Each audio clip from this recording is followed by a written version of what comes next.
Once, there was a woman called Felicity. Felicity always wanted to be an artist, but she never knew it. Felicity's parents were artists, and when she was growing up, her parents never had any money. Felicity's mother made sculptures of dogs, and her father made sculptures of cats, and generally they made very little money. One summer, Felicity said, "Mom, Dad, I want a brother. I'm so bored. You're always making your sculptures. I've read all the books in the house. I'm bored. Please give me a brother." Felicity's parents looked at her.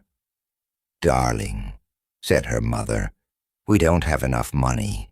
I'm sorry, but look, I'm making these new Pekingese sculptures. I think they'll sell really well.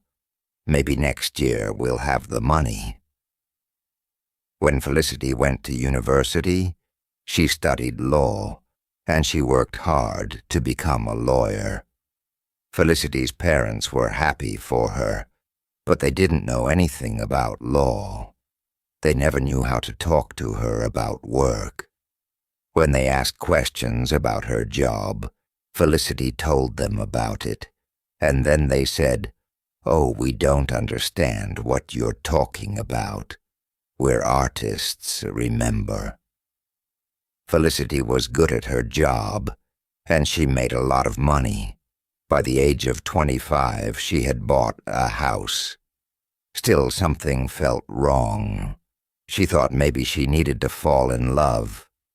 So she got a boyfriend, but that still felt wrong. She got a girlfriend, but that also felt wrong. Something was wrong in her life, but what was it? One day, Felicity walked past an art supplies shop. Suddenly, it was like someone else was moving her body. She went inside, bought painting supplies, went home, and started painting. "Why am I painting?" thought Felicity, but she didn't stop. The more she painted, the better she felt. All this time, Felicity had needed art. The wrongness she felt. It was because she needed to make art. She took a few months off work and told her boss that she needed a break, and she spent all her time painting. A few months later, Felicity looked at what she had made. She had painted landscapes, the mountains, the sea, all kinds of places. She could see where she had started, how bad her work had been, but she knew from her parents how difficult art was. She knew what hard work was, and her last landscapes were good. But when Felicity got back to work and showed her landscape paintings to her friends, they weren't interested. "Oh, that's nice," said Annabelle. "I sometimes paint mugs. It's really relaxing." Do you think you'll sell it?" said her boss.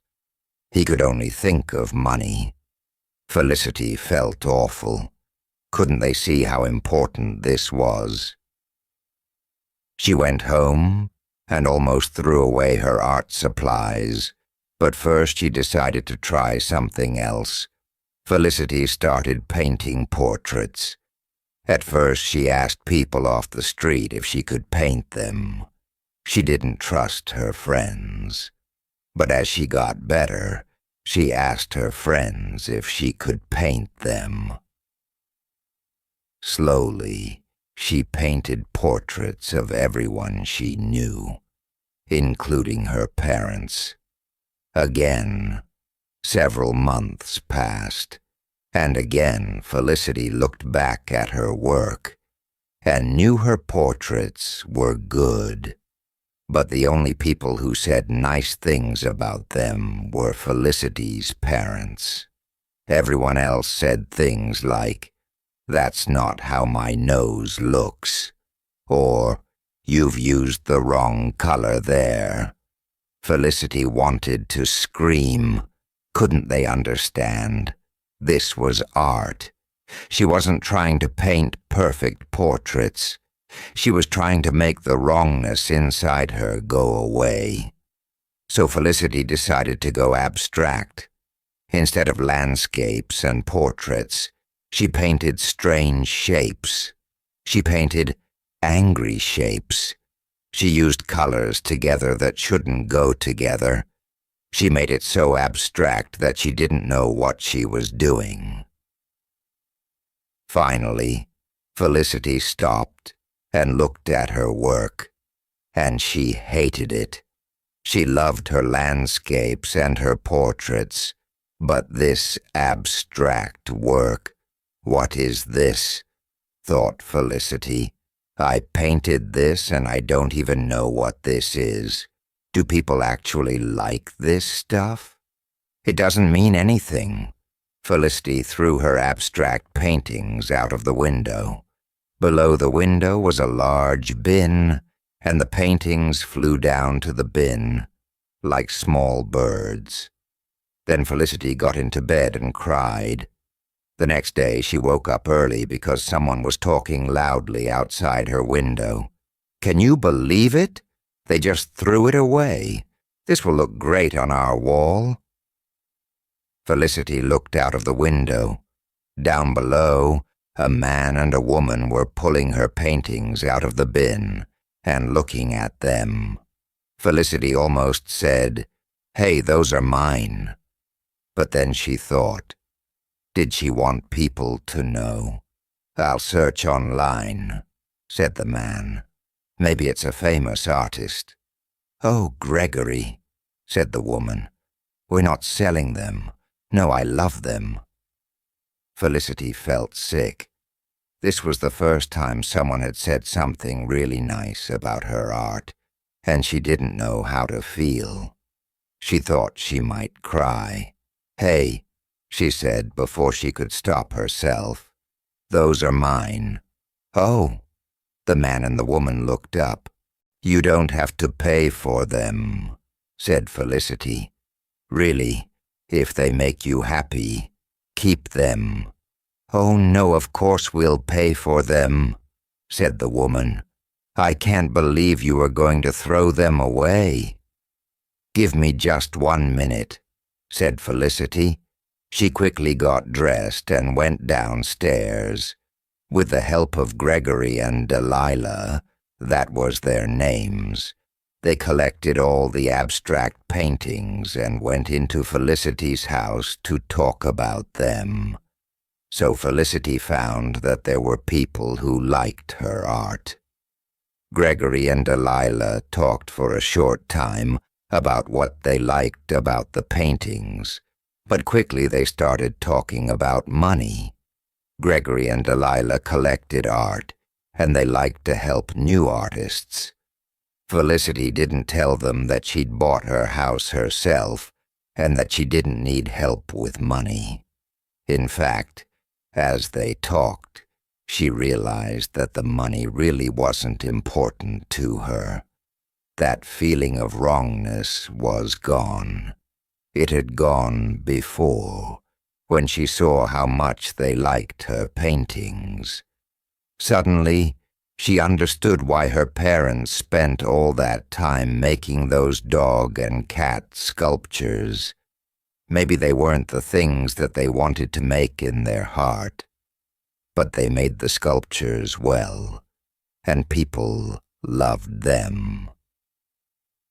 Surely, Felicity thought, it's easier to make money painting portraits than strange abstract things.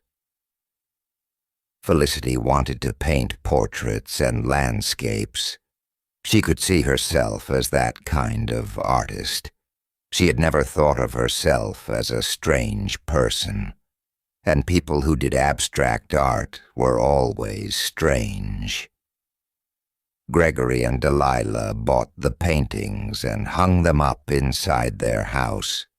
They sent Felicity pictures, and it was nice to see her work in someone's house, but after the paintings left her hands, she didn't really care what happened to them. She was already working on the next thing. She painted more and more abstract paintings. When she finished them, she didn't think, "This is awful." But she didn't love her abstract works like she loved the landscapes and portraits. Gregory and Delilah's friends, however, did love her abstract work. Soon she had so many people asking for her work that she didn't have time to paint it all. She had to work fewer hours as a lawyer to give her time to paint. How strange, thought Felicity. I always thought Mom and Dad were making art for themselves. And when I started, I was only making art for myself. But now it's like a gift I'm giving to everyone else. And so more and more houses filled up with Felicity's paintings, and with each painting she finished, her heart grew fuller. Sometimes when she was bored, she painted a landscape or a portrait. She never told anyone about these. She hung them up inside her house and never sold them. To be honest, she had no idea if they were good or bad, but it didn't matter. They were for her. The shape of her art was abstract, but the shape of her heart was a smiling face and a field in summer. The end.